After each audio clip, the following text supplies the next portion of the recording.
दोस्तों, द्रौपदी महाभारत की वह पात्र है जो अगर ना होती तो शायद महाभारत भी ना होती। द्रौपदी 5 पांडवों की पत्नी होने के साथ स्वाभिमानी महिला और एक धर्मपरायण नारी थी।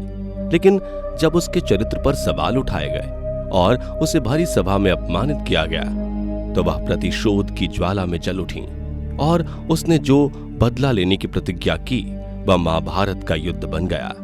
इस युद्ध में पांडवों ने कौरवों से द्रौपदी के अपमान का प्रतिशोध लिया था। वैसे तो द्रौपदी से जुड़ी ये सारी बातें आप सभी जानते होंगे, लेकिन क्या आप द्रौपदी के उन रहस्यों के बारे में जानते हैं जिसे आज तक दुनिया से छुपा कर रखा गया है? अगर नहीं तो समझ लीजिए आज की वीडियो आपके लिए काफी इंटरेस्टिंग होने वाली है। चलिए हमारे साथ इस वीडियो में अंत तक जरूर बने रहें। अग्निकुंड से हुआ था द्रौपदी का जन्म। महाभारत ग्रंथ के अनुसार बाल्यकाल में राजा द्रुपद और द्रोणाचार्य साथ में भरद्वाज मुनि के आश्रम में शिक्षा ग्रहण करते थे। आगे चलकर जब राजा द्रुपद राजा बन गए तब एक दिन द्रोणाचार्य उनसे मिलने गए और खुद का परिचय देते हुए बताया कि वो द्रोणाचार्य हैं और उनके बचपन के मित्र भी।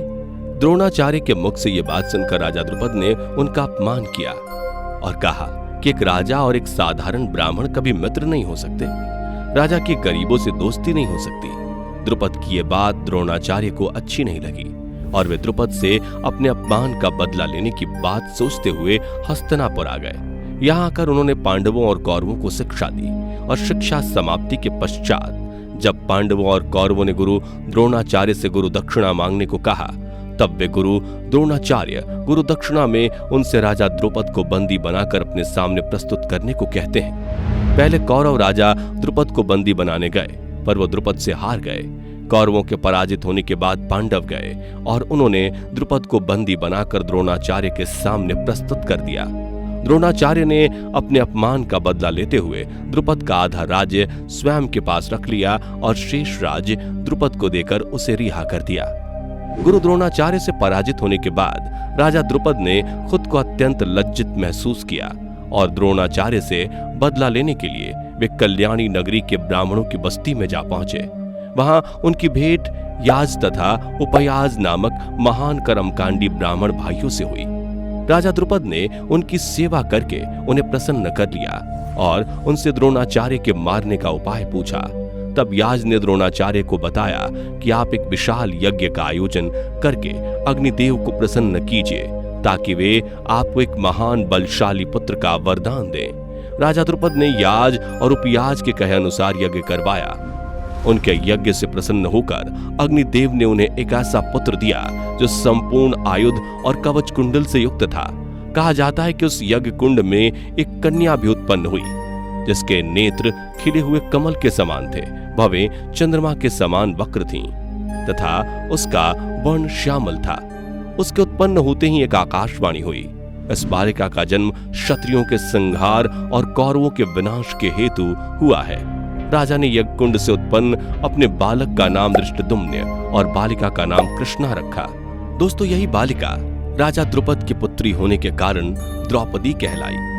द्रौपदी से पंचाली बनने की कहानी। दोस्तों, महाभारत में द्रौपदी को 5 पुरुषों की पत्नी के रूप में दिखाया गया है, लेकिन सोचने वाली बात यह है कि आखिर उस जमाने में द्रौपदी के सामने ऐसी क्या मजबूरी आन पड़ी थी कि उसे ना चाहते हुए भी 5 लोगों से विवाह करना पड़ा था। तो दरअसल द्रौपदी जब बड़ी हुई तो हर पिता की तरह द्रौपदी के पिता राजा द्रुपद ने द्रौपदी की शादी के लिए एक स्वयंवर का आयोजन किया। इस स्वयंवर में श्रेष्ठ वर के चुनाव के लिए गोल गोल घूमती मछली की आंख भेदने की शर्त रखी गई। राजा द्रुपद अपनी पुत्री के लिए एक महान पराक्रमी वर चाहते थे, इसलिए उन्होंने द्रौपदी के स्वयंवर के दौरान ऐसी शर्त रखी थी। हालांकि उसी दौरान 5 पांडव भी ब्राह्मण वेश में वनवास काट रहे थे। द्रौपदी के स्वयंवर वाले दिन ये 5 भिक्षा मांगने के लिए निकले हुए थे, लेकिन जब उन्हें द्रौपदी के स्वयंवर का पता चला तो वे ब्राह्मण वेश में ही स्वयंवर में पहुंच गए। कहा जाता है कि स्वयंवर में भाग लिए बड़े बड़े राजाओं के पुत्रों ने राजा द्रुपद की शर्त के मुताबिक मछली की आंख भेदने की कोशिश की, लेकिन वे सफल न हो पाए। तब अर्जुन स्वयंवर में शामिल हुए और उन्होंने शर्त को पूरा करके द्रौपदी को अपनी पत्नी बना लिया। इसके बाद अर्जुन अपनी पत्नी द्रौपदी और अपने भाइयों के साथ अपनी कुटिया में पहुंचते हैं। जहां वे वनवास काट रहे थे। अर्जुन कुटिया के दरवाजे पर खड़े होकर अपनी माँ को पुकारने लगते हैं। वे कहते हैं, देखो माँ, आज हम आपके लिए क्या लाए हैं। कहा जाता है कि उस वक्त माता कुंती घर के कामकाज में व्यस्त थीं, इसलिए उन्होंने बिना पीछे मुड़कर देखे ही पांडवों से कह दिया, जो भी लाए हो पांचों भाई आपस में बांट लो। दरअसल माता कुंती के मन में उस समय विचार आया कि पांचों भाई भिक्षा मांगने गए थे तो जरूर वो कोई खाने की वस्तु लाए होंगे। लेकिन बाद में जब कुंती को पता चला कि पांडव कोई खाने की वस्तु न लाकर द्रौपदी को अपने साथ लाए थे, तब कुंती को बहुत पछतावा हुआ। दूसरी तरफ पांचों पांडव भी अपनी माता कुंती की बात टाल नहीं सकते थे, क्योंकि उस जमाने में माता का अनादर करने से बड़ा कोई अन्य पाप नहीं हो सकता था। इसलिए अपनी माता की बात का मान रखते हुए पांचों पांडवों ने द्रौपदी से विवाह कर लिया और पांचों पांडव की पत्नी होने के कारण ही द्रौपदी को पंचाली कहा गया। शिवजी के वरदान के कारण मिले 5 पति। दोस्तों, जैसा कि हमने आपको पहले ही बताया, माता कुंती ने अनजाने में ही अपने 5 पुत्रों को द्रौपदी को आपस में बांटने के लिए कह दिया था। लेकिन बाद में जब उन्हें सच का पता चला तो उन्हें इसका काफी दुख भी हुआ।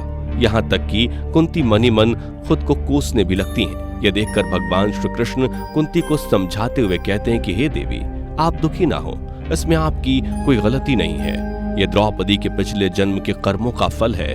वैसे दोस्तों, भविष्य पुराण में भी इस घटना से जुड़ी एक कथा मिलती है, जिसके मुताबिक पूर्व जन्म में द्रौपदी एक ब्राह्मण की पुत्री थी, लेकिन पति की मृत्यु हो जाने के कारण उसे लोगों ने ताने सुनाने लगे। द्रौपदी से जब लोगों के ताने बर्दाश्त नहीं हुए तो वह खुद को सांसारिक बंधन से मुक्त करके ब्राह्मणों और साधुओं की सेवा में लग गई। साधुओं ने द्रौपदी की भक्ति भावना से प्रसन्न होकर द्रौपदी को महादेव की पूजा आराधना करने की सलाह दी। द्रौपदी ने ऋषियों की सलाह पर महादेव का पूजन और आराधना करके तप करना शुरू किया। सालों तपस्या करने के बाद भगवान शिव ने द्रौपदी की तपस्या से खुश होकर उसे दर्शन दिए और वरदान मांगने को कहा।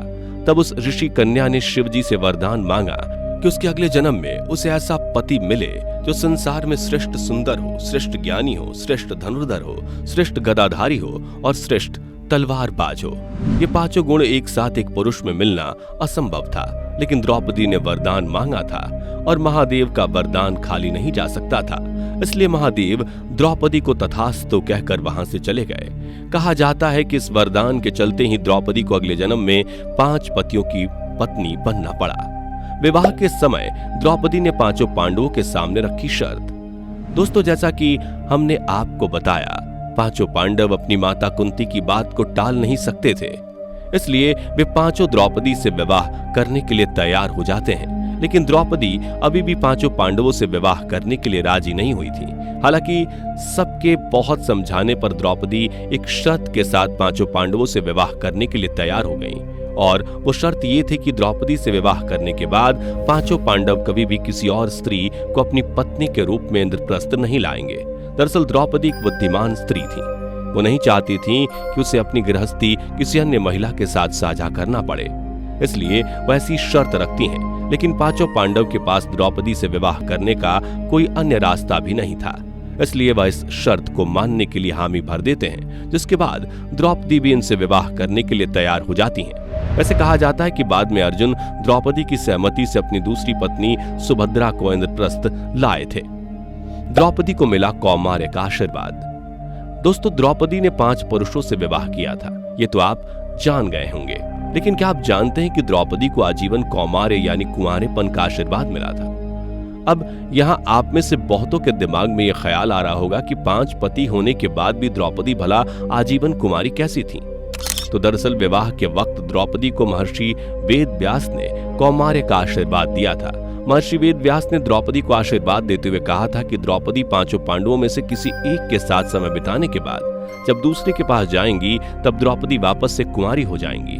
महर्षि वेद व्यास के आशीर्वाद की वजह से ही वो शादी के बाद भी आजीवन कुंवारी बनी रही। द्रौपदी को स्वर्ग नहीं मिला।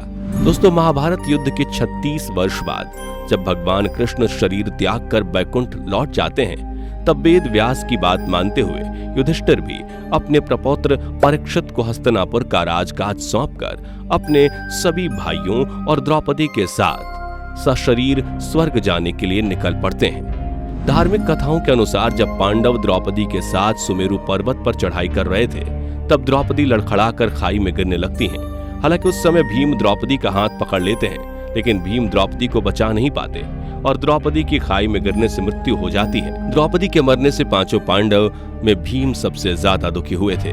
भीम अपने बड़े भाई युधिष्ठिर से पूछते हैं कि द्रौपदी ने आजीवन कोई पाप नहीं किया था, फिर भी किस पाप की वजह से द्रौपदी खाई में गिर पड़ी और उसे स्वर्ग नहीं मिल पाया।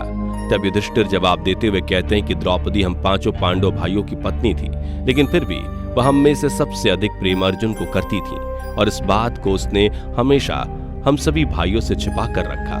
द्रौपदी के इसी छल कपट की वजह से उसकी आज ऐसी दुर्गति हुई और वह स्वर्ग भी नहीं जा सकी। तो दोस्तों, ये थे द्रौपदी के वो 5 रहस्य जिनसे आज तक दुनिया अनजान थी। इनमें से किस रहस्य के बारे में आपको पहले से जानकारी थी, हमें कमेंट करके जरूर बताएं। इस वीडियो में फिलहाल इतना ही। उम्मीद है आपको आज की ये वीडियो पसंद आई होगी। अगर हाँ तो वीडियो को लाइक करें और इस तरह के और भी अमेजिंग एंड इंटरेस्टिंग वीडियोस देखते रहने के लिए चैनल को जरूर सब्सक्राइब करें। Thanks for watching.